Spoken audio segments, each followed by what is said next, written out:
Hello, welcome to all of you. आज का class शुरुआत करते हैं हम लोग वोकेबलरी से। और आज का हमारा पहला वर्ड क्या होगा बताइए प्यारे बच्चों। आर्म चेयर, है ना। बहुत कॉमन वर्ड है आर्म चेयर। शुरुआत कर रहे वोकेबलरी सेगमेंट का। मिस नहीं करना है, स्किप नहीं करना है, क्योंकि बहुत इंपॉर्टेंट वर्ड सीखने को मिलते हैं इस क्लास में।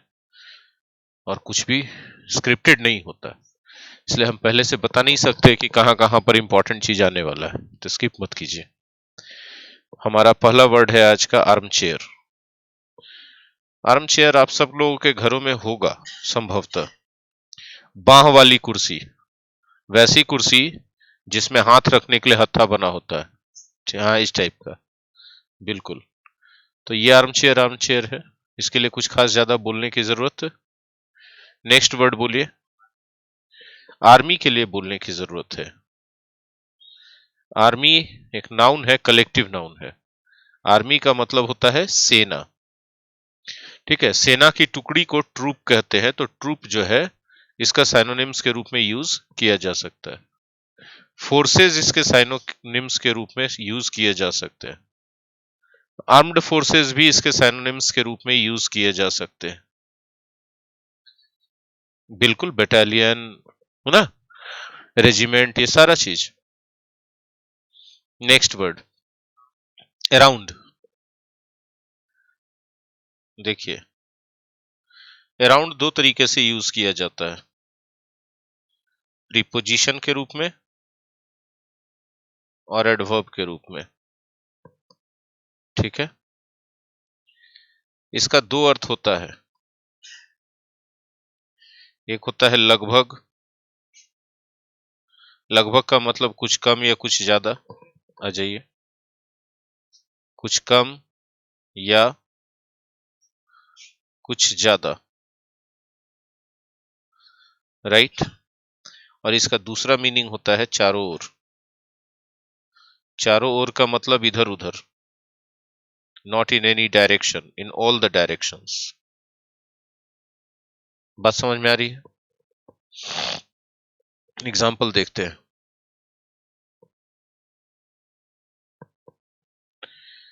एग्जाम्पल के तौर पे हम बोलते हैं, अगर अभी आपसे कोई पूछ दे कितना टाइम हो रहा है, आप घड़ी नहीं देखेंगे, बताएंगे लगभग 3:30 बजे है। तो लगभग 3:30 या लगभग 4 बिना घड़ी देखे जब आप बोल रहे हैं, तो 3:30 या 4 से कुछ कम या कुछ ज्यादा भी हो सकता है। तब वहां पर लगभग के लिए अराउंड यूज करना चाहिए। इट इज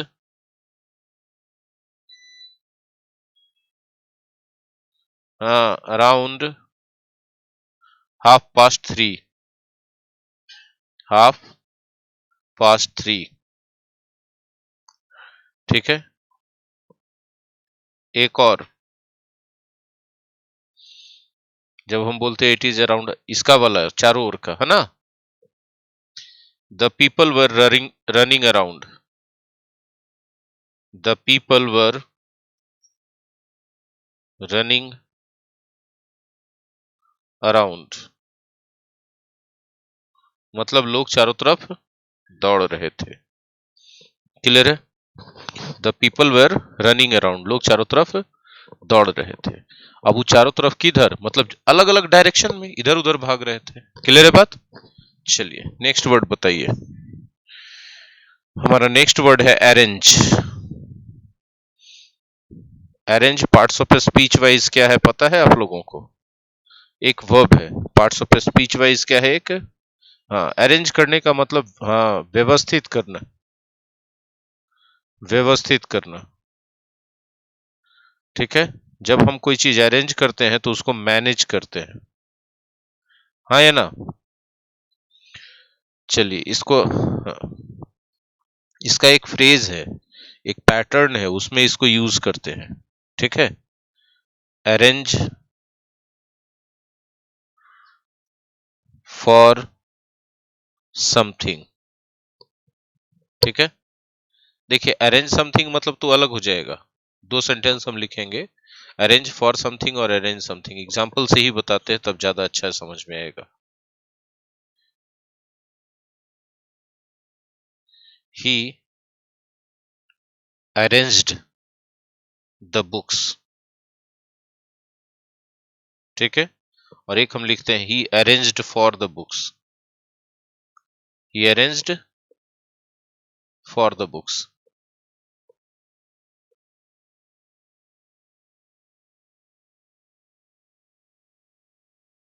दोनों सेंटेंस में क्या फर्क है? एक में हमने बोला अरेंज्ड द बुक्स, कोई प्रीपोजिशन नहीं आया। हाँ, एक में आया। क्या फर्क है आप जानते हैं? पहला जो है ही अरेंज द बुक्स, हाँ, नहीं, उसने किताबें व्यवस्थित कर दी। व्यवस्थित करने का मतलब उनको करीने से लगा दिया, किताबें व्यवस्थित कर दी, ठीक है। और उसने किताबों का जुगाड़ किया। कोई चीज का जुगाड़ करने का मतलब कहीं से अरेंज करके लाना, ठीक है। था नहीं, उसका जुगाड़ किया, ठीक है। तो कितना फर्क पड़ गया दोनों में, है ना? बात समझ में आ रही है? अब मात्र किस कारण से? एक वर्ड के, एक प्रीपोजिशन के कारण। तो ये प्रीपोजिशन कितना असर डालता है सेंटेंस के सेहत पर? ऑनलाइन में सबको मेरी आवाज जा रही है क्लियर? रेस्पॉन्ड करेंगे? चलिए ठीक है। नेक्स्ट वर्ड बोलिए क्या है? इसी के खानदान से निकला हुआ वर्ड है अरेंजमेंट। अरेंजमेंट क्या है भाई? पार्ट्स ऑफ स्पीच वाइज एक नाउन है। इसका मतलब क्या होता है? व्यवस्था, ठीक है। जैसे the arrangements in the party where good, right. चलिए नेक्स्ट वर्ड बताइए। अरेंजमेंट को आप कह सकते हैं मैनेजमेंट कह सकते हैं।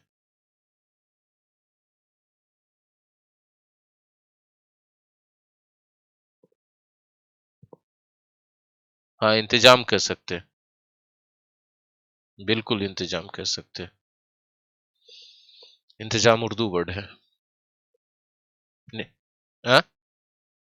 ARREST, अरेस्ट, है ना। अरेस्ट एक वर्ब है। अरेस्ट का मतलब होता है गिरफ्तार कर लेना।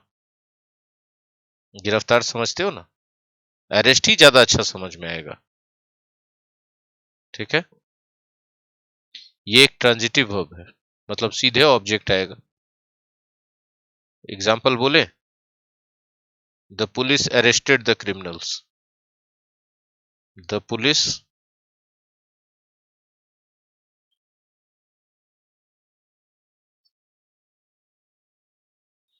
नहीं, बिल्कुल नहीं, खाली कैच हो सकता है। अगर आप इसकी सिनोनिम्स की बात करते हो तो कैच हो सकता है, नैब होता है, ठीक है। नैब मतलब भी अरेस्ट कर लेना, पकड़ लेना। नेक्स्ट, नेक्स्ट बोलिए। अराइवल। अराइवल अगर आप नहीं भी जानते हैं तो परेशान मत होइए, इसी के खानदान से एक और शब्द है अराइव। आप जरूर इसको जानते होंगे, ठीक है। Arrival parts of speech wise noun है और ये जो है वर्ब है। अराइव का मतलब होता है पहुंचना। अराइव को कैसे यूज करते हैं सेंटेंस में भाई? तो हमेशा अराइव के बाद एट या इन लगाते हैं और उसके बाद प्लेस का चर्चा करते हैं कि कहां पहुंचा। ये एट या इन डिपेंड करता है इस प्लेस पर। ये प्लेस के हिसाब से एट या इन लगेगा, ठीक है। जैसे हम एग्जाम्पल बोलते हैं तो ज्यादा अच्छा होगा।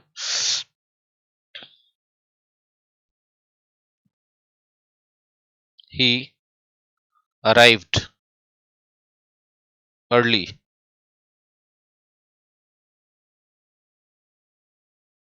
द स्टेशन, ठीक है।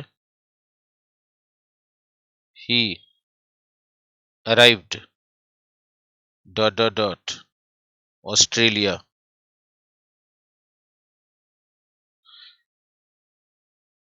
नीचे इन लगेगा, ऊपर क्या लगेगा? एट। सही, बिल्कुल आपने जवाब दिया। कंट्री का नाम है तो इन, छोटे जगहों का नाम है तो एट। अब तो आपको समझ में आ गया कि कहाँ एट लगाना है, कहाँ इन लगाना है अराइव के साथ। इसका एक फ्रेज है, बता दें? Arrive at a conclusion. Arrive at a conclusion, नतीजा निकालना, किसी बात वगैरह से सुन के निकालते हैं नतीजा, नतीजा या निष्कर्ष निकालना भी बोलते हैं। हिंदी में बोलेंगे तो निष्कर्ष निकालना, और अंग्रेजी में बोलेंगे तो नतीजा निकालना। मेरी बात समझ में आई? जैसे एग्जाम्पल बोले, एक इसका फ्रेज का बता दें कि नहीं बता दें? बता देते हैं, ठीक है। We should not arrive at any conclusion, हम लोगों को कोई निष्कर्ष नहीं निकालना चाहिए, किसी नतीजे पर नहीं पहुंचना चाहिए। इन हेस्ट, इन हड़बड़ी में किसी नतीजे पर नहीं पहुंचना चाहिए। क्लियर हो गया? तो ये वाला फ्रेज बहुत इंपॉर्टेंट है। नेक्स्ट बोलिए, spelling ART, art parts of speech wise क्या है? एक नाउन है। आर्ट का मतलब होता है कला, आर्ट एंड हैंडीक्राफ्ट, ये कौन नहीं जानता है, हाँ या नहीं? नेक्स्ट वर्ड बोले, आर्टिकल, ठीक है। देखने में लगता है कि कहीं आर्ट से तो नहीं बना है, तो आर्टिकल का बहुत सारा मीनिंग होता है। पार्ट्स ऑफ स्पीच वाइज ये नाउन है। इसका पहला मीनिंग होता है आर्टिकल मतलब लेख, न्यूज़पेपर्स में, मैगजीन्स में जो छपता है वो एक आर्टिकल होता है, ठीक है। फिर आर्टिकल का मतलब होता है संविधान में धारा, कॉन्स्टिट्यूशन में बहुत सारे आर्टिकल्स हैं, ठीक है, संविधान के मामले में, कॉन्स्टिट्यूशन के मामले में, ठीक है। फिर आर्टिकल के बाद तीसरा बात आता है, संविधान में धारा के बाद आर्टिकल का मतलब होता है वस्तु, ठीक है। इतना तरह के अर्थ में यूज किया जाता है। नेक्स्ट बताएं, इसमें कुछ दम नहीं है कि इसमें कुछ बोला जाए। नेक्स्ट बताइए। देखिए आर्टिस्ट दो तरीके से लिखाता है, एक ये है और एक ये है, ठीक है, दोनों नाउन है। ये आर्टिस्ट का मतलब जो आर्ट करता है, one who performs any art, one who performs any art, है ना, कलाकार भी कह सकते हैं। आर्ग्यू मतलब बहस करना, तर्क वितर्क करना। और ये आर्टिस्ट का मतलब होता है म्यूजिशियन और सिंगर। देख रहे हैं क्या कहा आपने?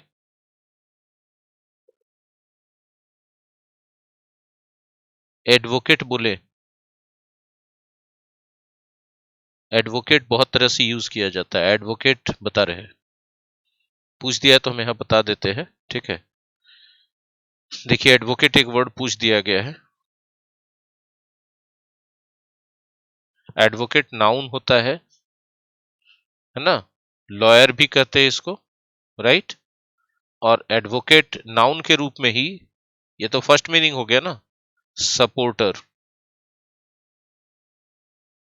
है ना। एडवोकेट्स ऑफ विमेन एमेंसिपेशन, नारी मुक्ति के समर्थक, है ना। एडवोकेट्स ऑफ विमेन एम्पावरमेंट, नारी सशक्तिकरण के समर्थक। तो एडवोकेट का समर्थक एक मीनिंग होता है नाउन के तौर पे। अब अगर वर्ब के तौर पे एडवोकेट को लेना चाहोगे तो सपोर्ट, ठीक है, फेवर, किसी का साथ देना, ये मीनिंग होता है।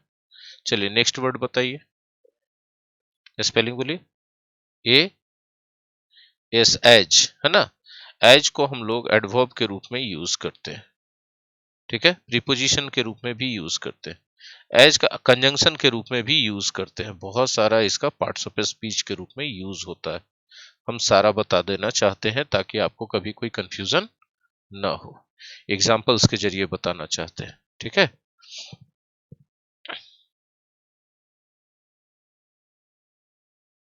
एज आई एंटर्ड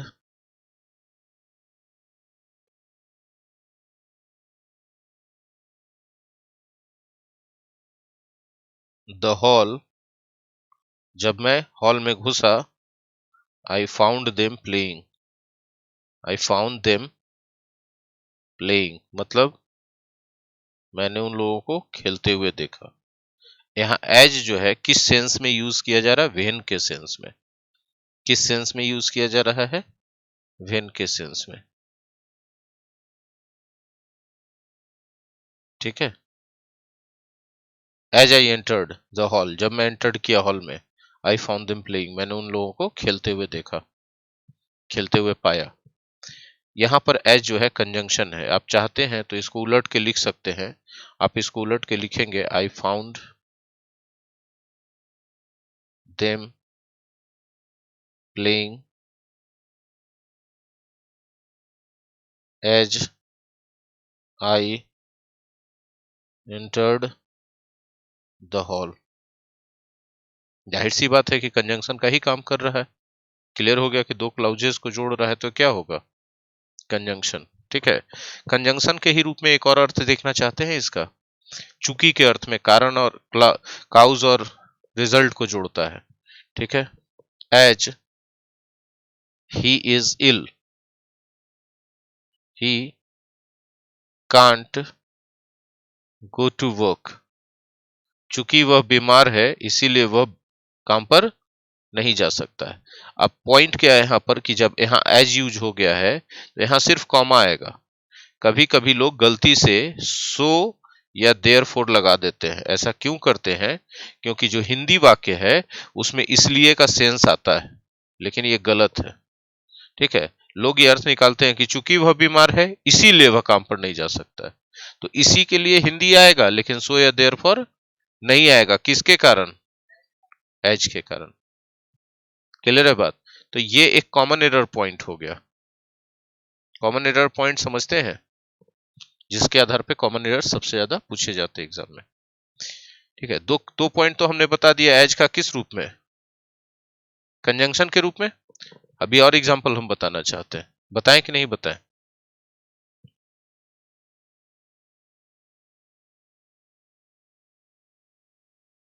देखिए, जैसी करनी वैसी भरनी, आपने सुना है कि नहीं सुना है ना? कि आप जैसा करेंगे आपको वैसा ही परिणाम मिलेगा। As you sow so shall you reap, so shall you reap. ठीक है। तो देखिए यहां पर एज क्या है, एक एडवर्ब के रूप में यूज हो रहा है। ठीक है। सो को मॉडिफाई कर रहा है। आप बोएंगे कैसा, जैसा आप पाएंगे वैसा। ठीक है। बात समझ में आ रहा है? कुछ ग्रामेरियन इसको कंजंक्शन भी मानते हैं, क्योंकि इस क्लाउज और इस क्लाउज को जोड़ रहा है एज और सो मिलके, तो एज और सो को कंबाइंड रूप से यहाँ कंजंक्शन माना जाता है कुछ ग्रामेरियन के द्वारा। तो ये जो कंट्रोवर्सी है कुछ ग्रामेरियन में, ये हमेशा चलते रहता है। इसमें आपको नहीं पढ़ना है कि कंजंक्शन है कि एडवर्ब है, इस तरह से उपयोग किया जाता है, ये आपको पता रहना चाहिए। ठीक है। अब जरा देखिए एक और एग्जाम्पल एज का। ठीक है।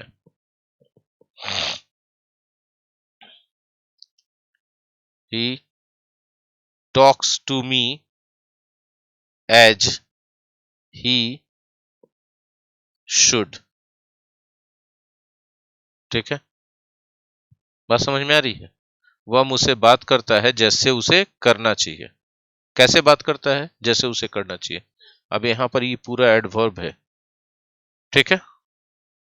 मॉडिफाई कर रहा है टॉक को, वर्ब को। बात समझ में आ रहा है? चलिए अगला वर्ड बताइए आप हमें। अशेम्ड का बहुत अच्छा वर्ड है ये, इसको सीखा जा सकता है, इसमें प्रीपोजिशन का खेल है। अशेम्ड, अशेम्ड एक एडजेक्टिव है। अशेम्ड का मतलब होता है शर्मिंदा। ठीक है। और अशेम्ड से जो हिंदी है इसका शर्मिंदा, इसी अर्थ से मिलता जुलता एक वर्ड है शाई। शाई का मतलब होता है शर्मीला। शर्मीला और उसमें फर्क है ना? हाँ या ना बोलिएगा जी, एक मिनट रुक जाइए। बच्चों देखिए, अशेम्ड का मतलब होता है शर्मिंदा, और इसी से मिलता जुलता हिंदी में एक वर्ड है, I am ashamed of you. क्यों? हमने ऐसा क्या कर दिया? हा? हमने ऐसा क्यों क्या कर दिया? ठीक है, शर्मिला। अब शर्मिला भी एडजेक्टिव है, parts of speech wise Sharmila भी क्या है? एडजेक्टिव है, लेकिन इसका अंग्रेजी होता है शाई। ठीक है। तो क्या फर्क है दोनों में, अशेम्ड और शाई में? अशेम्ड जब हम लोग होते हैं, ये टेम्पररी स्टेट है। टेम्पोररी फीलिंग है ये, हाँ या ना, और ये एक परमानेंट नेचर है। परमानेंट, तो जो टेम्पररी फीलिंग है किसी सिचुएशन की वजह से आता है, थोड़ा देर तक वो सिचुएशन रहेगा, थोड़ा देर तक वो फीलिंग भी रहेगा। अब परमानेंट नेचर जो है वो हमेशा रहता है आदमी का, ठीक है। अब जरा देखिएगा, एग्जाम्पल हम देंगे फिल इन द ब्लैंक्स का, और आपको बताना होगा कि उसमें शाई होगा कि अशेम्ड होगा, ठीक है। शी जनरली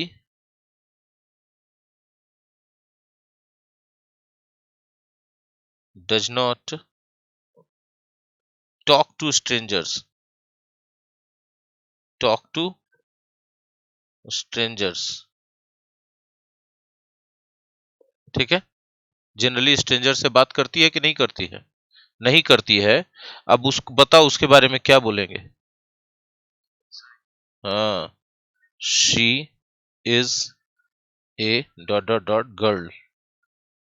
कैसी गर्ल? शाई गर्ल। हाँ, एक और एग्जांपल देखिए,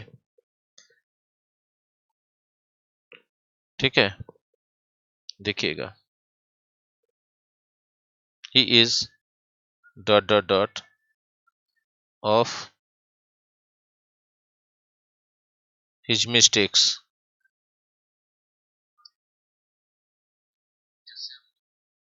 अशेम्ड होगा कि आदमी अपनी गलतियों से शर्मिला नहीं होता है, शर्मिंदा होता है, ठीक है,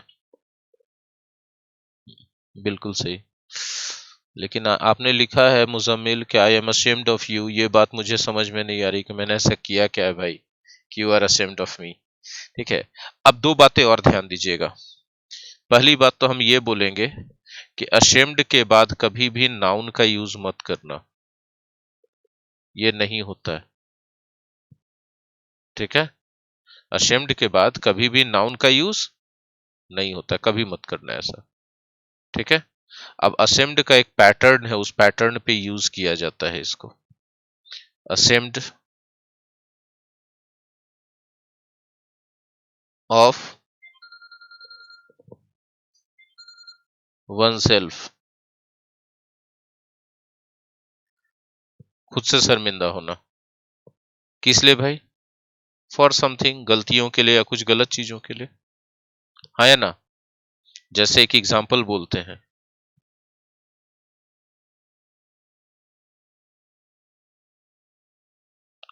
नहीं सर हम नहीं आपको सही बोले, हमको पता है मुजम्मिल, हम तो बस ऐसी मस्ती करते रहते हैं क्लास में, आप सीरियसली मत लीजिए, ठीक है। ashamed of oneself for something, है ना। अब देखिए इसका सेंटेंस हम क्या बोल रहे हैं, हम बोल रहे हैं he is ashamed of himself, वह खुद से शर्मिंदा है, किस बात के लिए? for his bad behavior, for his bad behavior, अपने बुरे व्यवहार के लिए खुद से ही शर्मिंदा है। मतलब आदमी कभी कभी अपने आप से शर्मिंदा नहीं हो जाता है कि अरे हम क्या कर दिए, हमको ऐसा नहीं करना चाहिए था, हाँ कि नहीं। अच्छा, इसी इसी बात को हम लोग ऐसे दूसरे तरीके से ऐसे लिख सकते हैं, ashamed of something, सीधे सीधे वन सेल्फ ऑफ और पूरा को हटा दे, ashamed of something, ठीक है। तो इसी सेंटेंस को हम ऐसे लिख सकते हैं, he is ashamed of his bad behavior, उसी बात को, और दोनों का अर्थ एक ही आएगा, कोई फर्क नहीं होगा। हाँ, लेकिन अगर यहाँ पर आगे चल के फॉर लगाए हो और तब लिखे हो शर्मिंदगी का कारण, तब यहाँ पर ऑफ के बाद सेल्फ वाला लगाना जरूरी है, किसके अकॉर्डिंग? सब्जेक्ट के अकॉर्डिंग। बात समझ में आ रही है? तो अशेम्ड के साथ दो पॉइंट हमने बताया, एक तो कि नाउन कभी यूज मत करना, और दूसरा कि इस पैटर्न पे इसको यूज करो। रिसीव करके काट देने से फिर नहीं करता है। आई होप कि आपने अशेम्ड सीख लिया होगा। अब देखिए, जो बच्चे इसको स्किप करके देखेंगे, हो सकता है कि असेम्ड का इतना इंपॉर्टेंट पार्ट भूल जाए। अब इसमें इंपॉर्टेंट क्या था भाई, तो ये था कि अगर आपने फॉर लगाया है और फॉर के बाद शर्मिंदगी का कारण बताया है, तो ऑफ के बाद सेल्फ वाला बताना बहुत जरूरी होता है। और सेल्फ वाला आता किसके अकॉर्डिंग, अगर आपने पूरे फॉर वाले पार्ट को हटा दिया है तो सेल्फ भी हट जाएगा और ऑफ के बाद सीधे कारण आ जाएगा शर्मिंदगी का क्या कारण। ठीक है, कभी कभी बच्चे गलती कर देते हैं भयानक, जिससे माँ बाप को शर्मिंदा होना पड़ता है। तो माँ बाप वहां पर इस तरह का सेंटेंस यूज करते हैं, I am ashamed of you, है ना, किसी के कारण शर्मिंदगी है, सीधे सीधे उस बच्चे के कारण। बात समझ में आई? आई होप कि ये चीजें क्लियर होंगी आप लोगों को। ठीक है, असेम्ड। तो वोकेबलरी के सेगमेंट में आज के लिए इतना ही रोक दिया जाएगा। अब आएगा ग्रामर का सेगमेंट। वोकेबलरी में अगर आप लोगों ने अच्छे से सीखा है नया चीज, तो इसको स्प्रेड करने का बनता है ज्यादा से ज्यादा जगहों पर। ठीक है, अपने ज्यादा से ज्यादा दोस्तों के साथ शेयर करने का बनता है। व्हाट्सएप ग्रुप में भेज दीजिए, फेसबुक ग्रुप में भेज दीजिए।